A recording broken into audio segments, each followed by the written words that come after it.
جب سے نئے چیف جسٹس آئے ہیں اور انہوں نے ابھی الیکشن ٹریبونل کے حوالے سے، اس سے پہلے جو چیف جسٹس تھے انہوں نے 2 نام بھیجے تھے، 2 رکنی الیکشن ٹریبونل جو ہے بنا دیا گیا تھا، لیکن بڑا اعتراض ہوا ہے اس کے اوپر کہ پنجاب میں حلقے جو ہیں 141 نیشنل اسمبلی کے اور صوبائی اسمبلی کے 290 سے 97 الیکشن ہوئے ہیں،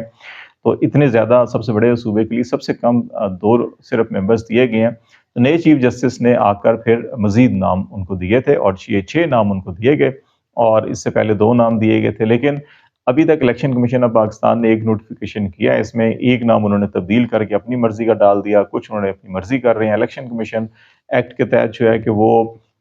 قانون کے تحت وہ اپنی کارروائی کمپلیٹ نہیں کر رہا، اور ان کا ایک خیال ہے جی کہ چیف جسٹس لاہور جو ہیں کہ وہ ان کو پینل فراہم کریں اور پینل سے وہ خود پک اینڈ چوز کریں گے کہ کس جج کو انہوں نے لگانا ہے، کس کو نہیں لگانا۔ قانون اس کی اجازت نہیں دیتا، قانون جو ہے کہ وہ یہی کہتا ہے کہ ہائی کورٹ کے جو چیف جسٹس ہیں وہ نام دیں گے اور الیکشن کمیشن ان کو نوٹیفائی کرے گا، لیکن الیکشن کمیشن نوٹیفائی نہیں کر رہا، اور اس کی بنیادی وجہ جو ہے وہ یہی ہے کہ سب کو پتہ ہے کہ فارم 45 کی بنیاد کے اوپر نتائج کیا ہیں، اور جو تبدیل کیے گئے ہیں اگر وہ دوبارہ کے دوبارہ بحال ہونا شروع ہو گئے تو پنجاب میں مریم نواز صاحبہ کی حکومت ختم ہو جائے گی۔ تو اس وقت الیکشن کمیشن جو ہے کہ وہ نہیں چاہتا کہ آزاد منچ قسم کے ججز ہوں جو حکومت کی یا الیکشن کمیشن کی مرضی کے خلاف فیصلے کریں، تو اس لیے رکاوٹ بنے ہوئے ہیں۔ اور جو ابھی آپ کو ریسنٹلی حکومتی جو حمایت یافتہ وکلا ہیں ان کا جو ہائی کورٹ کی طرف اور chief justice Lahore high court کی طرف جو ہے کہ اس وقت جو ہے کہ وہ حملہ آور ہیں، آپ دیکھ رہے ہوں گے، جو منیر بٹ صاحب ہیں یہ بھی بار کے نمائندے ہیں، انہوں نے پریس کانفرنس کی ہے اور کہا ہے کہ چیف جسٹس لاہور جو ہائی کورٹ ہے ان کی جو دفتر کی سی ڈی آر ہے وہ ان کے پاس ہے، اور انہوں نے اور بہت سے الزامات لگائے ہیں۔ ابھی دیکھنا ہے کہ جی کہ سی ڈی آر وکلا کے پاس تو نہیں ہوتی، یہ تو انٹیلیجنس ایجنسیز یا حکومتی جو ادارے ہیں وہ اس کو مانیٹر کر سکتے ہیں۔ تو کیا حکومتی ادارے انٹیلیجنس ایک بار پھر عدلیہ کے خلاف اسی طرح سے متحرک ہیں جیسے اسلام آباد ہائی کورٹ کے ججز کے خلاف تھی؟ تو اس چیز کی بھی عکاسی یہ ہو رہی ہے کہ یہ جو دباؤ ہے اس کی ایک وجہ تو یہ فارم 45 اور جو الیکشن ٹریبونلز کے حوالے سے حکومت کی بات نہیں مان رہے اس وقت chief justice Lahore high court, اور دوسرا انسداد دہشت گردی کی عدالت کے اندر ججز کی تقرری کا معاملہ ہے۔ اس وقت حکومت اپنی مرضی کے ججز وہاں لگوانا چاہتی ہے، کیونکہ دہشت گردی کی عدالتوں میں آپ کو معلوم ہے کہ جتنے بھی کیسز ہیں بیشتر پی ٹی آئی سے متعلق ہیں، جبکہ جو لاہور ہائی کورٹ کے چیف جسٹس ہیں انہوں نے جو نام دیے ہوئے ہیں ان کے اوپر حکومت تیار نہیں ہے، اور ایک وہ تنازع بھی ہے۔ تو اصل مسئلہ جو ہے پیچھے یہ سارے سیاسی معاملات ہیں جس کی وجہ سے لاہور ہائی کورٹ کے چیف جسٹس کو بھی ابھی چند ہفتے ہی ہوئے ہیں ان کو حلف اٹھائے ہوئے، اور ان کے اوپر جو ہے کہ مسلسل دباؤ بڑھایا جا رہا ہے، ان کے خلاف الزام تراشی کی جا رہی ہے، اور یہ کمپین بالکل ویسے ہی جیسے جسٹس بابر ستار، جسٹس محسن اختر کیانی کے خلاف کی گئی تو وہاں پر کی جا رہی ہے۔ تو اس کی بنیادی وجہ ایک یہ ہے۔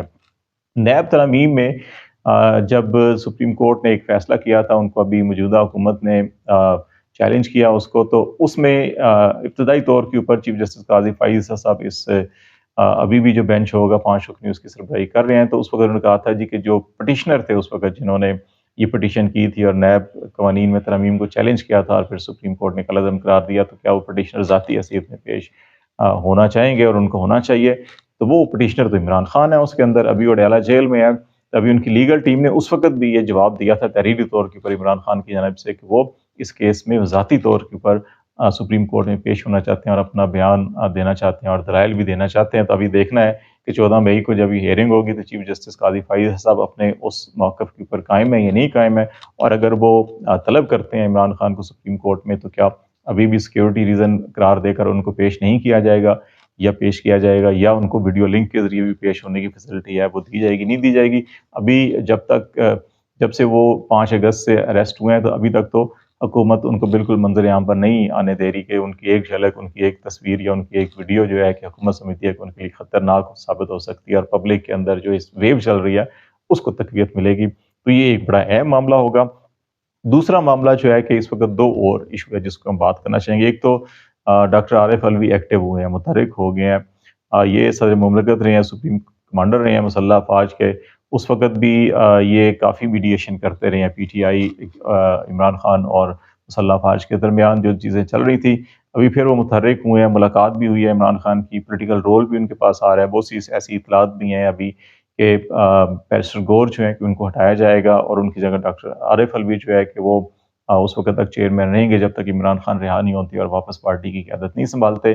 ان کے آنے سے یہ فائدہ ہوگا کہ پارٹی کے اندر ایک تو تنظیم سازی جو ہے کہ وہ ہوگی، پولیٹیکل رول بڑھے گا، وہاں پہ جو وکلا ہیں دوبارہ ذرا وہ سیکنڈ ٹیئر کے اوپر چلے جائیں گے، اور اس وقت مختلف بھانت بھانت کی بولیاں بھی پی ٹی آئی کے اندر آپ کو سننے کو ملتی ہیں ان کے اوپر بھی کنٹرول ہو جائے گا۔ شیر افضل مروت صاحب کا پتہ جو ہے کہا جا رہا ہے پی ٹی آئی سے وہ کلین بولڈ ہو چکے ہیں، ان کو عمران خان صاحب کا بالکل اعتبار جو ہے وہ ختم ہو چکا ہے، کیونکہ انہوں نے سعودی عرب سے متعلق جو بیانات دیے ہیں وہ عمران خان سمجھتے ہیں کہ یہ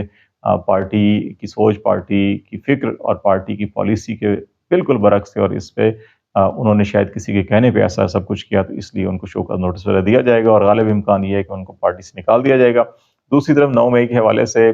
کے پی کے اندر آزادی تھی، پنجاب کے اندر وفاق کے اندر بالکل کریک ڈاؤن تھا، کے پی کے اندر جو ہے مولانا فضل الرحمان اور علی امین گنڈا پور نے بڑی کھل کے تقاریر کی ہیں، اور وہ دونوں بالکل ایک پیج کے اوپر نظر آ رہے ہیں،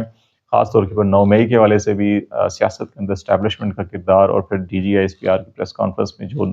بیانیہ بنانے کی کوشش کی گئی تو اس کو بڑا بھرپور طریقے سے انہوں نے رسپونڈ کیا ہے، اور نظر آگے یہی آ رہا ہے کہ ابھی جیسے جیسے وقت گزرے گا تو وہ سیاسی جماعتیں جو دور اندیش ہیں، جو عوام کی نبض کو سمجھتی ہیں، ان کا یہ خیال ہے کہ اس وقت جو عوام کے سینٹیمنٹس ہیں وہ عمران خان کے ساتھ ہیں، عمران خان کا بیانیہ اینٹی اسٹیبلشمنٹ ہے، اور اگر یہی بیانیہ دہرایا جائے گا تو عوام ان کے ساتھ کھڑے ہوں گے۔ ابھی جہاں تحفظ آئین پاکستان کی تحریک آگے بڑھے گی